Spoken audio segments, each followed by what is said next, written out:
Welcome to Community Conversations with Louisville Pride. This is part of our Digital Pride initiative. My name's Mike Slayton. I'm your host today. Community Conversations happen Tuesdays and Thursdays at 1 p.m. on Facebook Live. Past episodes are available on our website at louisvillepride.com/community-conversations. Our Digital Pride initiative also includes a Louisville LGBTQ COVID-19 response call, which we broadcast live on Mondays at 4 p.m. to talk about how our community is responding to COVID-19. And we have a live drag show every Friday at 8 p.m. hosted by Simone and featuring some of Louisville's top drag talent. This event is a fundraiser for the Louisville Pride Foundation and for the One Louisville COVID-19 Relief Fund. Local UAW 862 is our title sponsor for Digital Pride and makes our programming possible. We also get support from Norton Healthcare on the front lines of fighting COVID-19, and from Connolly Law Offices and Caperton Realty, as well as from Evo Mortgage, the Fairness Campaign, and Heine Brothers, which is open for pickup and delivery at all of their locations. Today, we're going to be talking about Dare to Care and the work that they're doing in our community. And so our guests today are Ron Burse, the Director of Volunteer Engagement for Dare to Care, and Teresa White with Partner Development over there. Thank you all for joining us today. So first off, I just kind of want to talk a little bit about, tell us about Dare to Care for people who don't know about it. What's the story behind Dare to Care? So on Thanksgiving Day in 1969, a little boy named Bobby Ellis died of malnutrition at just 9 years old. Excuse me. And a local priest, Father Jack Jones of St. John's, said that this is never going to happen again in our community. And he started a food pantry in the basement of the clergy house. It spread from there like wildfire, and Dare to Care became the rallying cry throughout the community that we were going to dare to care, that this was never going to happen again. And Dare to Care now has agencies throughout our 13 county service area over Kentuckiana. We've got 270 partner agencies now, and all these agencies are working together to help us lead the community to feed the hungry and conquer the cycle of need. And how long have you all been with Dare to Care? I've been with Dare to Care now for just over 3 years. I've been here, I think it'll be 9 months towards the end of May, so just at 8 months. Okay. And so tell me about, Ron, what is it that you do with Dare to Care? Yeah, sure. I'm our Director for Volunteer Engagement. So Dare to Care, each year we rely on 3,000 plus volunteers to help us to meet the mission that Teresa said, to help feed people in our community who need it. So if anyone ever wants to come in and volunteer in our warehouse, if anyone has any other skills that they'd like to share with our partner agencies, if it's delivery or anything that we're doing, that comes through me. So it's helping to recruit folks to help us out and make sure that they're engaged and have a wonderful experience while they're here. And what about you, Teresa? So my role is to liaise between all of those partner agencies and the food bank. So we help them do everything from getting started in neighborhoods where we don't have pantries, do food safety inspections, help them order food, look for ways to get more food, help work with Ron to get more volunteers to help them in their sites, and to serve the community in the most compassionate, respectful way possible. Well, thank you all both for being a part of this conversation and for the work that you do. For anybody who's watching, if you have any questions, go ahead and post them there in the comments, and we'll get to them. First off, so Dare to Care, it's a regional organization. It's not a national organization.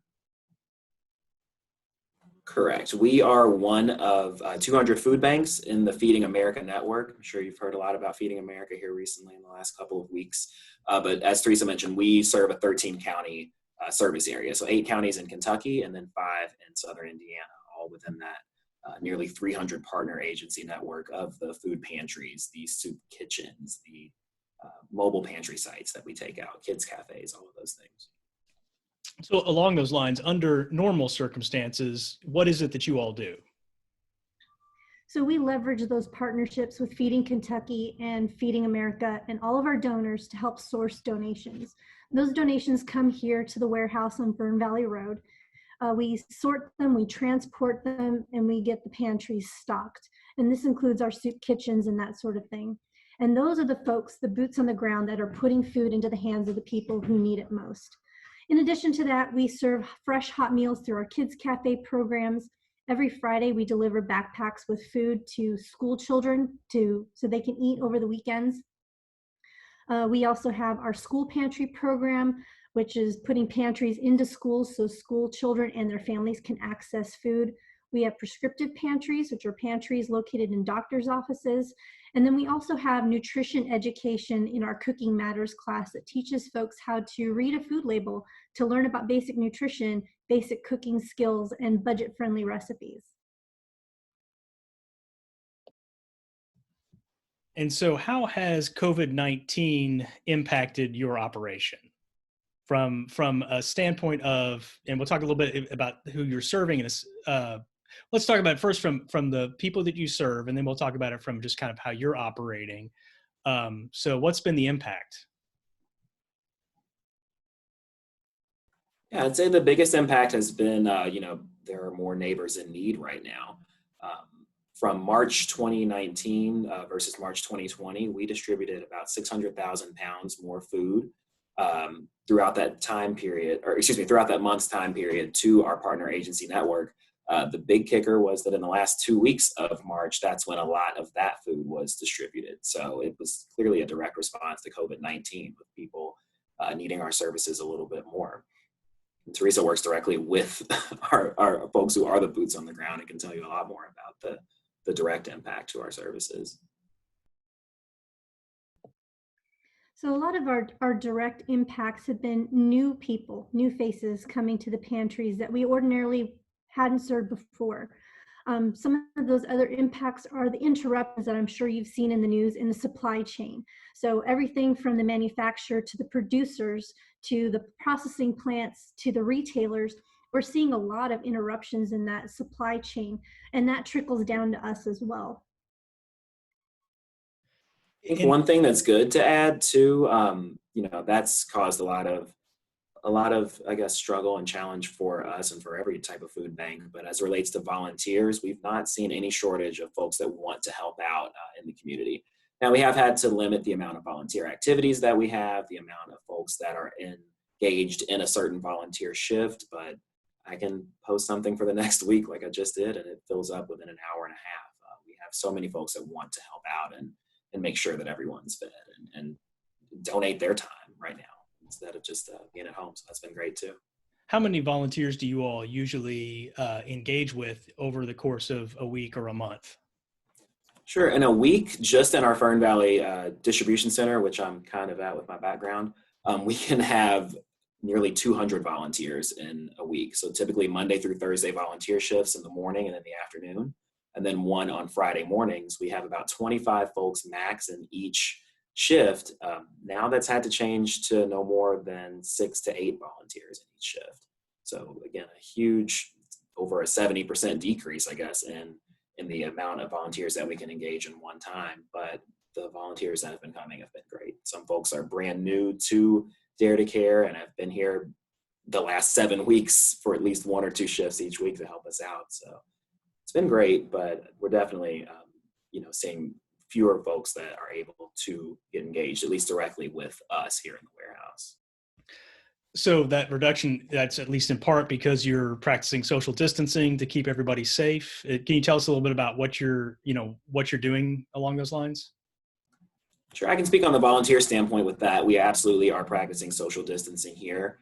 We can limit shifts so we can actually have fewer volunteers on site, make sure that they're spaced out more. We have signage here that reminds everyone about maintaining social distancing. And my colleague's speech that we give before the volunteer shift, we continue to remind folks. So there's about 3 different touch points where we know that we need to maintain space. We also have a wash in or wash out policy right now. So we're asking volunteers and staff members actually too to come in and wash your hands or use hand sanitizer. We have gloves available for the project. Again, some spaces marked out within our warehouse to make the distance, to set the distance rather for the 6 feet. We also have masks on site if people need those, but a lot of volunteers have been bringing their own just to continue to kind of slow that spread of the virus. And so your volunteer base, is it older, generally speaking? I mean, that's very common with people who are all volunteering, that it's a lot of older folks. How many, how much of your volunteer base is having to stay home because of COVID-19?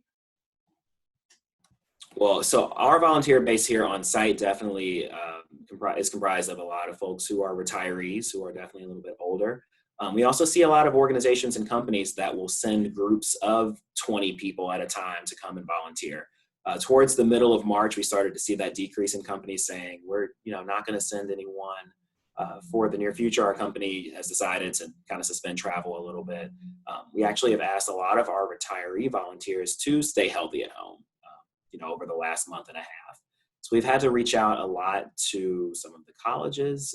We've had folks that believe in the mission of Dare to Care and have volunteered here before that do want to come in. So we have seen, with the decrease of volunteers, it's definitely been somewhat of a demographic shift too of folks that have come in to volunteer. And I think that's similar for our partner agencies right now. And can you talk about the partner agencies a little bit, Teresa? So our partner agencies are predominantly staffed with teams of volunteers well over the age of 65. I would say that there's quite a number of them where the youngest member of the team is 80. But the really beautiful thing right now is that we've only had a little less than 10% of our partner agencies close. For the most part, our volunteers are committed to serving, and they're out there doing everything they can to serve clients in their time of need and still attempt to be safe. So a lot of our pantries have shifted to a drive-through model where clients can drive through, pop open their trunk, and the volunteers will put their boxes directly in the vehicles for them, limiting the amount of contact. We've also gotten permission from the states of Indiana and Kentucky for us to eliminate the need for signatures. Under normal circumstances, clients have to sign for their boxes. And so that's eliminating a touch point right there. And that's really helping out speed through these inflated numbers of clients that we're seeing come through the pantries. So tell me a little bit about, who is it that you normally serve and how is that changing with COVID-19? And then what are the requirements to get help from Dare to Care? People have to sign for their box. What is it that they're attesting to there? So our typical population is really hard to define. We have low income families. We have people who are underemployed. We have single families. We have seniors who are now raising their grandchildren. But we also have veterans, and we have folks who've been experienced either a loss of their home through fire or flood. We've had folks who've come to us after a layoff, after a major medical emergency, where now they're having to choose between paying their medical bills and rent and buying food. So to identify the line as any one group or two groups is really hard to do because we see a wide spread of people. And lately, with the onset of the pandemic, those numbers have increased. And like I said before, we're seeing new faces, people that we haven't seen before. We're serving a lot of these folks who may have experienced a slowdown in their job due to the pandemic. For example, the service industry is taking a really hard hit right now. So we're seeing a lot of those people come in and see us. And our building is welcoming. Every time somebody comes in, we're so glad to see you. We're so glad that you're here. We're happy to help, because we don't want people to feel bad or disappointed or upset with themselves for needing help. That's what we're here for. As far as what they need when they go to a partner agency, a lot of our agencies serve by a geographic boundary. The best bet is to call Dare to Care. We answer this question all day long. Where do I go for food?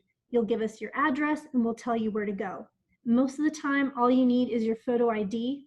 Some of our agencies don't even ask for that much at this point in time. You're just gonna drive up, we're gonna give you food, and we're gonna send you on your way. So some of those restrictions have been relaxed a little bit. Under normal circumstances, we would need a photo ID, a current piece of mail. We would need you to sign for your box. Give us a little information about the demographics of your household. And the reason for that is if we know how many, say, young children we're serving, that helps us chase donors who are interested in supporting programming for young children. or if we know how many veterans we're serving, that helps us find donors who are interested in supporting veteran charities. And that's why we ask for that information. Is anybody going to be turned away if they're, you're working full time, but you're not able to bring in enough to make ends meet? Is there any sort of threshold or requirement like that? For the most part, no. We are happy to serve anybody. The governor himself could show up at our door and tell us that he needs food, and we're going to take him at his word and say, here's your food, sir. Have a nice day. We're so glad to see you.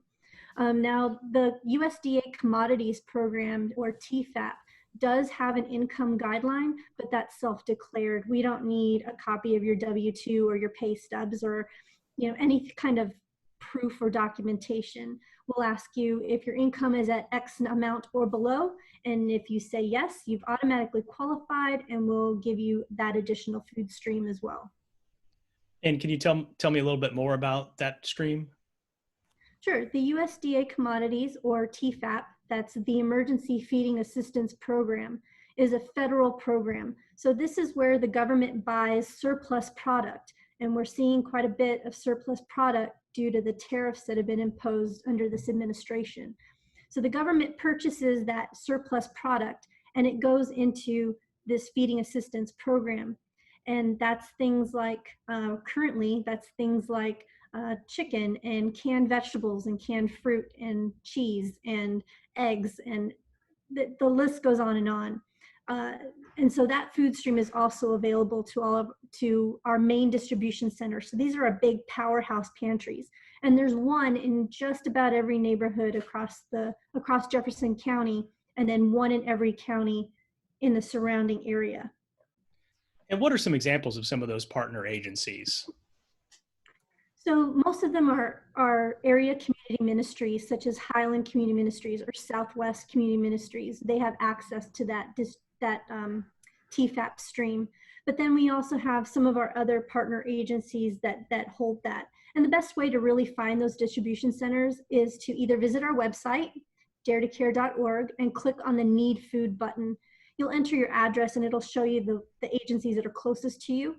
And the other way is to just call us. Like I said, we answer that question all day long. Yeah, I was just on the phone before our call here referring a client to St. Vincent de Paul, another example of a strong distribution center for us that's working out throughout this COVID-19 challenge. And since a lot of these distribution centers, or maybe even all of them, are churches or faith communities or related to faith communities in some ways, for LGBTQ people, are there ever any instances of pushback? Are people able to get that help when they show up there? Folks who may feel very uncomfortable going to a church setting, is that a problem at all? That's a really good question. And I'm one of the team that trains our agencies and renews our commitment at Dare to Care to serve everybody with kindness, dignity, and respect. And all of our partner agencies are very committed to serving in a way that's fair and in a way that's respectful. So I would say that our community, our network, is welcoming and affirming of the LGBTQ community as a whole. And I've sat in one of Teresa's trainings. We treat everyone like they live right next door. Treat everyone like that's or like it's your neighbor. Even for our clients who are experiencing homelessness, we are treating everyone just like they live right next door and are able to receive the food that we have. And this might be getting a little bit away from what you all do, but for people who are not able to get out, if people are homebound, what are their options for getting food? Yeah, so that is a little bit of a tough situation. The city was doing great with the Metro Meals program, so we have a few different areas where I could use some volunteer support actually there. So if there's anyone that wants to help out and wants to help us to be able to get some food to homebound clients, feel free to reach out to me. I'm definitely looking for drivers to be able to plug into opportunities for us to be able to do that. On a typical normal operation, Dare to Care unfortunately isn't able to deliver food to clients. That's why we hope to have so many of these partner networks and partner agencies out throughout the community. But COVID-19 is really asking us to respond a little bit differently. So that's something that I am looking for some more support and some more help with. So feel free to, hope we have contact information at the end of this. I'll definitely could use some more help with folks that want to help us deliver food to those that can't get it. And so if somebody wants to help with that, obviously they'll have to have a vehicle of some type.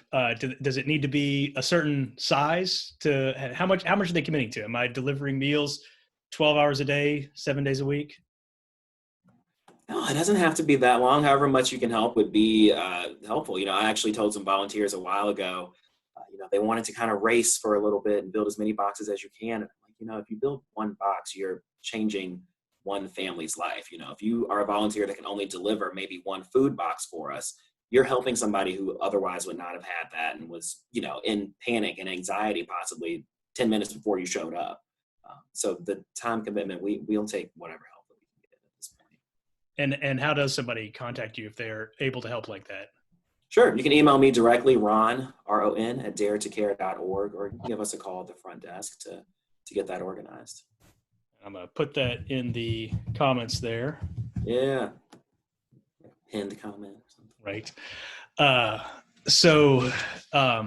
Great. Well, lost my place there. I can't do two things at once, clearly. Are there other ways people can help out? Do you all need donations? Do you need people making masks? What are some other things that people can do to help out? Sure. We've had some community members make masks, cloth masks for those of us here in the warehouse, because we do come into contact with so many people, and we're so grateful for those. In addition, donations, we can make use of those donations in such an efficient way. For every dollar that is donated, we can purchase 3 meals. So when you think about what you can buy at the grocery store for $1, and you think of what we can do with that dollar, every little bit helps. Like Ron was saying, even if all you can do is drive 1 box, that's 1 box more that made it into the hands of someone who needed it. If all you can do is donate $1, that $1 is going to provide 3 meals to somebody who needs it. So we're grateful for all the support. And we really want to say thank you to the community members who've really stepped up during this time. The donations have been so well received here. We were able to stay ahead of those interruptions in the food chain. So far, we have managed to keep our warehouse pretty well stocked because of the generosity of the community. That's great to hear. Are there likely going to be other disruptions? Is that, there's all sorts of stories in the news about the food chain, the food supply chain.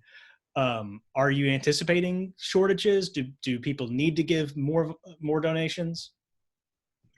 We're anticipating slowdowns in how we're able to get those donations in. Whereas before we could order a tractor trailer full of food and have it here in 2 days, now we're looking at 4, 6, 8 weeks.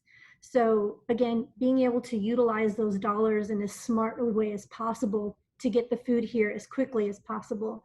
And we're relying upon the supply chain just like everybody else. We can't predict how much longer. I can tell you though that we have made some really smart purchases here in recent weeks, and that food is now starting to come in, which is allowing us to keep the warehouse stocked. So we've talked a lot about, what is basically is food insecurity, people not having enough to eat, not knowing where their next meal is coming from. With COVID-19, that's potentially a new experience for a lot of people, but it's an everyday experience for many people, even when we're in quote unquote normal conditions. So, as this ends, as we come out of this and we go back to normal, what kind of people still suffer from food insecurity and are at risk of being forgotten? We all kind of come together in this crisis, and then it's like, okay, we're done, let's go back to normal, but there's still going to be a lot of people who need help, right? I think about that a lot too. I think about our seniors right now. We spoke about volunteer opportunities. We have opportunities at our commodity supplemental food program warehouse that provides food boxes to low-income seniors once a month. We have to make about 6,100 of those each month to meet the need and the demand of that. If you look at that, then that means there's 6,100 people in our service area right now who should not be going out and doing anything. It's already sometimes a barrier for them to to access that food box once a month when we have them in, each zip code around the service area. So what does this look like for that population afterwards? These are the things that I don't know if we have the answers to these questions necessarily, but I'm proud to be a part of this team that recognizes that and is still trying to forge forward and find ways to address food insecurity more. Exactly. The means and the ways behind food security, trying to get people to have enough food to live a healthy, happy life, is wide. We're talking about things like unemployment and underemployment. We're talking about things like affordable housing and stable wages and neighborhoods that really support a healthy, happy lifestyle. So the answer isn't as simple as do XYZ and the rest will follow. The variables are just too wide to pinpoint. And we've had conversation, the food isolation in the city, like where are some grocery stores? We're able to address that with our mobile market, but for right now, that's a program that's been a little bit suspended and hopefully will be rolling back on soon. But, as Teresa said, it's I don't know where to start with it. There's a lot of causes. Well, and so what are, what can be done to reduce hunger long term? I mean, this is something that, we're producing enough food, right? I mean, it's not necessarily that there's a shortage. How do we end or at least reduce hunger? I think in our city, one thing that we're trying to do, is this a good time to talk about the kitchen and some of the things that are going on there? Yeah. Just a few. Yeah. Our brand new community kitchen is going to be opening in the Parkland neighborhood here in the next couple of weeks, I believe. So that's some project that had been on before COVID-19, obviously, and is still rolling on. So we're glad that that's still able to happen. But we're going to try to address those questions even more as it relates to feeding seniors, as it relates to feeding kids, as it relates to turning some of this product that comes in to us right now as a butternut squash. I'm going to use Brian's example. People experiencing food insecurity may not exactly know what to do with a butternut squash. I don't know what to do with a butternut squash myself, but can we take this, turn it into a soup, and then that is something that's actually even more helpful for people. People that are experiencing, working two jobs and may not have that time to prepare that meal. So I think it's going to be taking looks at all these approaches, like we said, the unemployment, lack of education. How can we take some of those barriers, pull pieces from that to make our food access and the food that we have just a lot more easier for people to be able to get a lot, so they can utilize it better, I guess, too. Right. And we had a question here in the comments. Are there age limits to who can volunteer? Do minors need an adult with them? The only age limit we have right now I'm not in the warehouse, actually, it's a background, but the warehouse does have a lot of moving equipment in it. So again, we are a full kind of supply chain logistics organization. We have these orders that are being picked all the time. So a lot of moving machinery. Right now, we ask each volunteer to be at least 14 years old in the warehouse. But there are still some programs where some of our younger volunteers can participate. We talk about the partner agencies.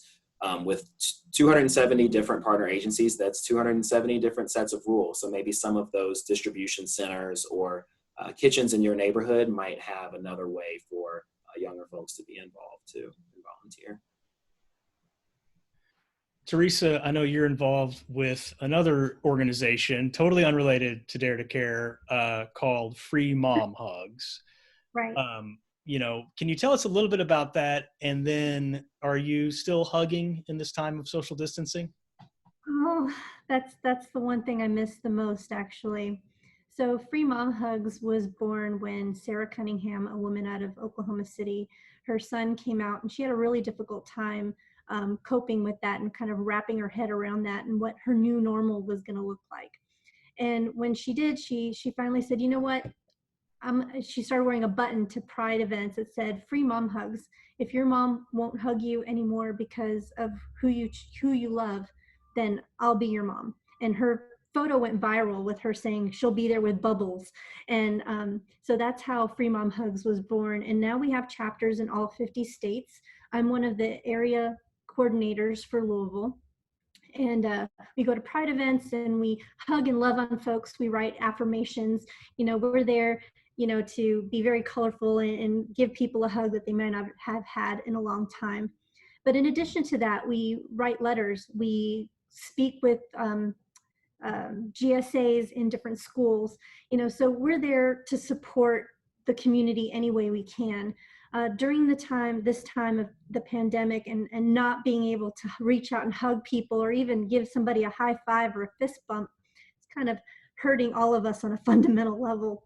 But we've hosted a couple of birthday parties for some younger folks in the community. We had a couple of the sisters join us on that online birthday party, and we had a 1-hour birthday party for one of the kids, and we were able to celebrate him and affirm him and make him feel like somebody cared. We've helped folks get connected with services. We had an individual come to us saying that they couldn't get their medication because now they were living at home with their parents. They were away from their primary care physician and they needed help getting their medication. Well, what do moms do? Moms make it happen. So we figured it out and we got her connected with some services. We do a lot of things like that. Just email folks who are now at home and maybe they don't feel comfortable because they're not out at home. School was their safe place to, change their clothes or their appearance or go by the pronoun that they preferred. And now they're at home and they're isolated. So we're finding ourselves being contacted, and we send them emails and we write them letters and we let them know that we're there for them and we're there to support them and hug them and love them just the way they are. Do you have to be a mom to be involved? No, you don't. My son he likes to call himself a brother hugger. So my brother in San Francisco is a dad hugger. So, and we've got folks here in Kentucky that are grandparent huggers and sibling huggers, and we've got dad huggers. We're all there just to support the community any way that we can. Ron, I don't want to put you on the spot, but do you have any extracurricular activities you want to talk about? Do I? I don't know. I don't want to leave you out, Yeah, no, I don't want to be left out. I mean, I as a volunteer director, I guess I volunteer also sometimes. I guess involvement with YMCA's Black Achievers program. Former current still, whenever things are together, volunteer with Louisville Pride Foundation. I strung some lights for the festival in 2018 and all that. So yeah, I'm trying to do what I can. Awesome. And, I think it always helps you. Like I volunteer with Big Brothers Big Sisters. I think even when you're in this nonprofit world, it helps to be doing something with another agency. I also like showing up and just being told what to do and not having to make any decisions, which is Thank nice. you. That's fine. Trust me. Well, is there anything else about Dare to Care or the work you all are doing or the situation we're in that we didn't get to? We're community started, and we don't exist without the community. I mean, I definitely just want to say thank you to Kentuckiana, to Louisville, to everyone that's supporting us and helping us to make sure that our neighbors in need are fed. And my message is to the person who may be hearing this or watching this thinking, my cupboards are bare, but I'm embarrassed to ask for help. We're here for you. That's why we exist. We'll be so happy to see you. All the partners will be happy to see you. We can't wait to demonstrate the love that we can with food, from a safe distance, of course, but that's why we exist. And we want you to come see us. We don't want you to struggle. Thank you, Teresa and Ron from Dare to Care, for joining me today as part of our community conversation. This is part of our Digital Pride series. We'll be back on Tuesday talking with Mayor Fisher and Chief of Equity Kendall Boyd for the city about what the city's up to during COVID-19. And then next Thursday, we're going to talk about the impact of COVID-19 on people with disabilities. Tomorrow, Friday night at 8 p.m., we have our live drag show hosted by Simone, featuring some of Louisville's top drag performers and raising money for Louisville Pride Foundation and the One Louisville COVID-19 Relief Fund. So we hope you'll join us for that. For more information on all these things or to find out places you can volunteer, visit our website, louisvillepride.com, and you hit the button for COVID-19. And we've got information about Dare to Care and Highland and different community ministries and different places you can volunteer. So thank you all for joining us, and we'll see you next time. Bye now.